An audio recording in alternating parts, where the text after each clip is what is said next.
सुरुवातीला एक महत्त्वाची बातमी। गृहनिर्माण मंत्री प्रकाश मेहता यांचे प्रकल्पाला स्थगिती देत असल्याचे स्पष्ट आदेश होते, पण थेट मंत्र्यांचे आदेश धाब्यावर बसवले गेलेत आणि जुहूमधल्या प्रेमनगर झोपडपट्टीच्या पुनर्विकासाबाबत झोपडपट्टीधारकांना नोटिसा बजावल्या जात आहेत। सध्या मुंबईतल्या झोपडपट्टी पुनर्विकास प्रकल्पातले विविध घोटाळे उघड होत आहेत। प्रकाश मेहता यांनी घेतलेल्या निर्णयांवर आक्षेप घेतले गेलेत। त्या पार्श्वभूमीवर प्रेमनगर झोपडपट्टी पुनर्विकासाचं एकूणच प्रकरण संशयास्पद बनलंय।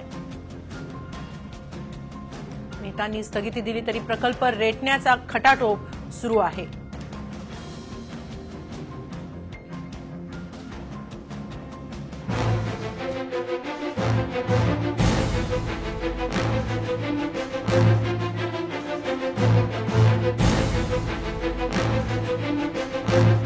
जुहू इर्ला या मोक्याच्या ठिकाणी असलेल्या प्रेमनगर झोपडपट्टीचा सुमारे 27,552 चौरस मीटरचा हा भूखंड। पुष्पा भाटिया यांच्याकडून हा भूखंड नर्सिंग क्वार्टर्स आणि हॉस्टेल, प्राथमिक शाळा, खेळांचं मैदान आणि प्रस्तावित विकास रस्ता यासाठी संपादित करण्यात आला होता। सुमारे 30 ते 35 वर्षांपूर्वी या भूखंडावर मोजक्याच झोपड्या होत्या। गेल्या 15 ते 20 वर्षात त्यांची संख्या अनेक पटीने वाढली।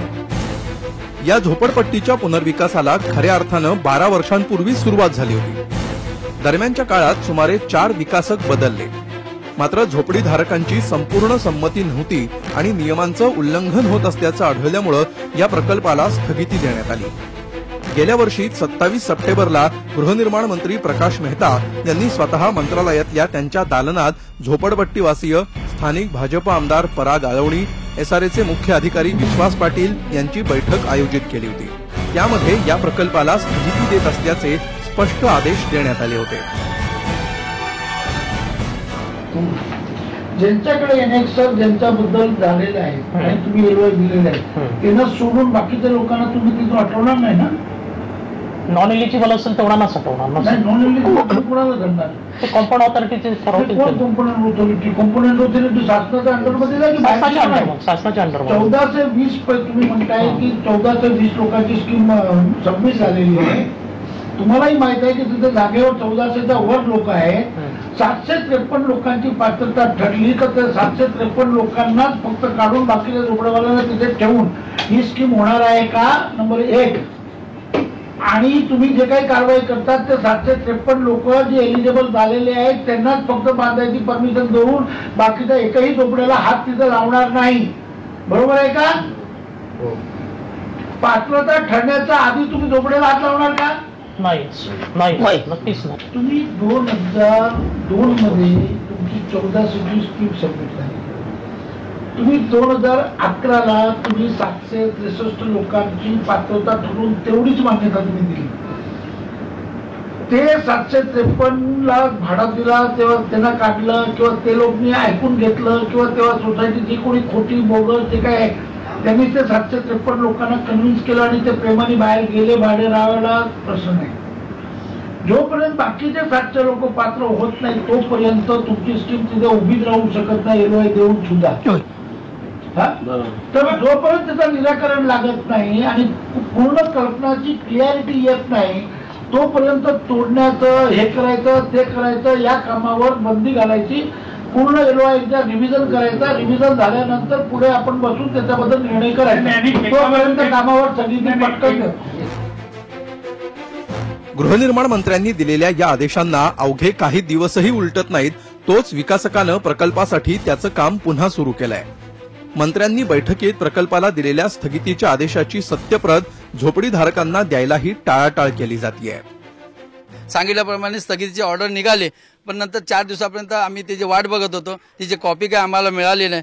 आम्ही त्याची आता मिनिटची कॉपी पण मागतो, पण ते पण आम्हाला देत नाही। पण यामध्ये नंतर काय कुठे झुकलं त्याला ज्याला विचारतो मग वरून आदेश आहे, वरून आदेश आहे, वरून म्हणजे कुठे मुख्यमंत्र्यांकडून आदेश आहे का हे तर आम्हाला समजावं, जेणेकरून ह्या प्रोजेक्टला दिलेली स्थगिती का हलवण्यात आली आणि या गरीबावरती हा जो बिल्डर अन्याय करतो त्याला आम्ही कोणाकडे वाचा फोडायचे, दाद मागायचे। उद्या जर आम्ही तो खाली करून गेलो तर आम्हाला परत इथे जागा मिळेल आणि आम्ही परत इथे येऊची आम्हाला काहीच शाश्वत नाही। एका 100 मीटरच्या अंतर दुसऱ्या एक प्रोजेक्टमध्ये 15 वर्षापासून लोक ट्रान्झॅक्शन सरतात पण अजून त्यांना घरं मिळालं नाही। त्याची भीती आम्हाला पण आहे, त्यामुळे आम्हाला इथं प्रोजेक्ट कॅन्सल करावा आणि म्हाडाने हा प्रोजेक्ट राबवावा, आमची ही विनंती आहे। तुम्ही म्हणताय की या प्रकल्पाला स्थगिती दिली होती, तर मग आता तुम्ही कोणाशी संपर्कात आहात का आणि त्यांच्याकडून तुम्हाला काही उत्तरं मिळत आहेत का? विशेषतः गृहनिर्माण मंत्री आणि स्थानिक आमदारांकडे गेलो, आमदार आमचे फोन उचलायला तयार नाहीत.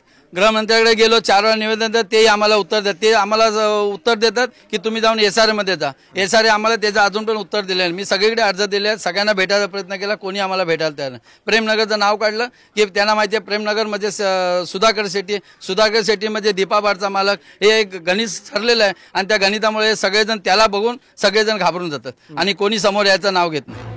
मंत्र्यांचे प्रकल्पाला स्थगितीचे आदेश असताना घरं रिकामी करण्यासाठी विकासकाकडून झोपडपट्टी वासियांवर दबाव आणला जातोय. गटर विटर सब जाम हो जा रहा है, यहाँ घरा तोड़ रहे, पीछे पूरे पानी का भी यहाँ पर बहुत प्रॉब्लम है. हर तरीके से हम लोगों को परेशान कर रहे हैं कि बस परेशान हो और यहाँ से चले जाओ. नोटिस के ऊपर नोटिस भेज रहे, तो हम लोग को बहुत तकलीफ से उठाया. पात्र नहीं है तो तोड़ने के लिए बोलते, खाली करो बोलते. हम कहाँ से जाने का? अब थोड़ा बहुत रोड पे बाजी बेचते, 100-200 बच्चे लोग संभालते. लेकिन अभी ये नोटिस आपको कब मिली है? अभी कितने दिन हो गए? नोटिस है सर, ये हम लोग को 16 तारीख का हेयरिंग है. अभी तो 16 ये हमको नोटिस पे नोटिस क्यों भेजे? जब हमको आर्नित में रखा है तो वो क्या बोलते हैं, तुम्हारे को नोटिस जारी हो जाएगा, तुम्हारा रूम तोड़ेगा, तुम भाड़ा लोग किधर भी जाओ. हम किधर जाएंगे आप बताए? हमारे पास एक ही रूम है, हम किधर जाएंगे? तुम्ही धमकी देताय का? हाँ, धमकी देते ती म्हणजे काय, घर खाली करा नाहीतर निघून जा, नाहीतर बुलडोजर येणार, रोड जाणार.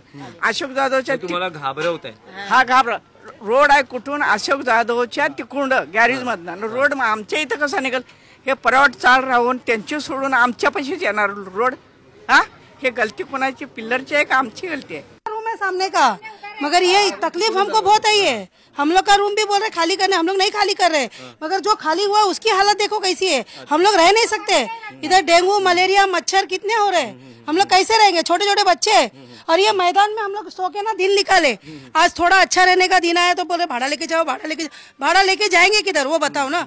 हमको घर के हमारा उधर आगे है, बहुत गटर भरा है. और मैं 22-23 साल से यहाँ पर रहती हूँ. हाँ, हमारे सब तुरुप रह के भी बोलता है हमारा पात्र नहीं है तब हमको नोटिस देता है. हाँ, नोटिस देता बोलता रूम खाली करके तुम भाड़ा लेके चले. भाड़ा लेके क्यों जाएगा? हमको रूम के बदले रूम मांगता है हमको.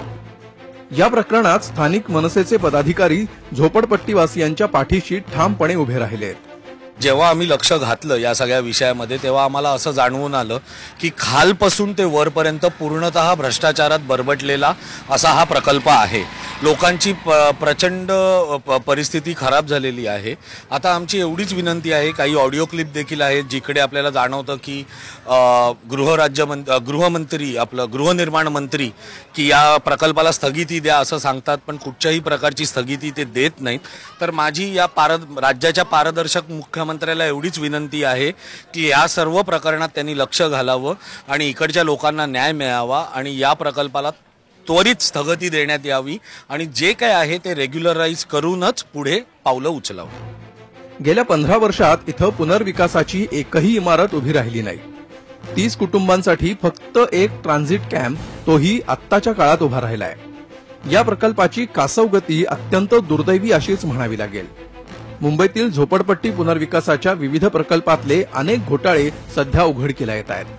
त्यात या खात्याचे प्रमुख असलेले प्रकाश मेहता यांची भूमिका संशयास्पद असल्यामुळे ते गोत्यात आलेत.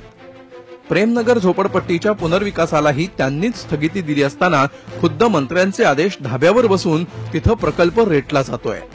त्यामागचं कारण स्पष्ट होत नसल्यामुळे झोपडपट्टी पुनर्विकासाचं हे प्रकरणही संशयास्पद बनलंय. दिनेश दुखंडे, झी मीडिया, मुंबई. या संदर्भात आपण अधिक माहिती घेऊया आमचे प्रतिनिधी दिनेश दुखंडे यांच्याकडून. दिनेश, आणखी एक झोपू प्रकल्प संशयाच्या भोवऱ्यात अडकलेला आहे. संशय आहे मंत्र्यांचे आदेश जुमानले जात नाहीत. नेमकं काय घडतंय? नक्कीच हेमाली, मुंबईत झोपडपट्टी पुनर्विकास प्रकल्प किंवा या प्रकल्पाला मंजुरी देणारं प्राधिकरण यामध्ये आपल्याला नेमकं काय मुख्यत्वे पाहायला मिळतं तर खालपासून वरपर्यंत भ्रष्टाचाराची कीड किंवा एकूणच हे सगळं प्राधिकरण भ्रष्टाचाराने पोखरलं गेलेलं आहे. या प्राधिकरणातले अधिकारी असतील किंवा स्वतः ज्यांची झोपडी असते त्या झोपडीचे मालक असतील किंवा शासकीय अधिकारी असतील, विविध यंत्रणा असतील, खुद्द मंत्री या खात्याचे असतील त्यांचंही या प्रकल्पांमध्ये तितकंसं चालत नाही, तर प्रकल्पावर पूर्ण साम्राज्य किंवा वर्चस्व हे बिल्डरचं असतं आणि बिल्डर आणि अधिकारी यांच्यातल्या संगनमतातून हा भ्रष्टाचार मोठ्या प्रमाणावर फोफावलेला आपल्याला अलीकडच्या काळात पाहायला मिळतोय। विशेषतः जेव्हापासून हे प्राधिकरण अस्तित्वात आलंय तेव्हापासूनच जी प्रकरणं आपण बघितली तर अनेक प्रकरणं वादग्रस्त ठरलेली आहेत आणि भ्रष्टाचार होतो आहे हे आतापर्यंत एकतर अनुभवायला मिळालेलं आहे किंवा ऐकायला तरी मिळालेलं आहे। आता सध्या काय सुरू आहे तर या खात्याचे मंत्री प्रकाश मेहता अलीकडे मुंबईतली जी विविध प्रकरणं झोपडपट्टी पुनर्विकास मधली बाहेर येत आहेत आणि त्यात मंत्र्यांची भूमिका संशयास्पद आढळते। विरोधी पक्ष विधिमंडळात मेहता यांच्या राजीनाम्याची मागणी करतोय। आज प्रेमनगरमध्ये ही तीच स्थिती आहे। गेल्या 15 वर्षात इथे पुनर्विकासाची एकही वीट रचली गेलेली नाहीये। 4 बिल्डर बदली झालेले आहेत, 5वा बिल्डर आहे तोही गेल्या 2 ते 3 वर्षांपासून आहे। मात्र झोपडपट्टी धारकांना कुठलाही दिलासा मिळालेला नाहीये। स्वतः अनियमितता आढळल्यानंतर मंत्र्यांचे आदेश असतानाही झोपडपट्टी पुनर्विकास प्राधिकरणाचे अधिकारी असतील, बिल्डर असेल, कुठलेही हे आदेश मानत नाहीये आणि अजूनही त्याची कार्यवाही सुरू आहे। तर मंत्री त्यांनी दिलेल्या स्थगिती आदेशांना किती हे बिल्डर आणि प्राधिकरणातले अधिकारी जुमानतात हे महत्त्वाचे ठरणार आहे आणि एकूणच या झोपडीधारकांना न्याय मिळणं तितकंच गरजेचं आहे। मुख्यमंत्र्यांनी या प्रकरणात आता तातडीने हस्तक्षेप करणं आवश्यक आहे। नक्कीच धन्यवाद दिनेश, आपण दिलेल्या या सविस्तर माहितीसाठी। झी 24 तास रहा एक पाऊल पुढे।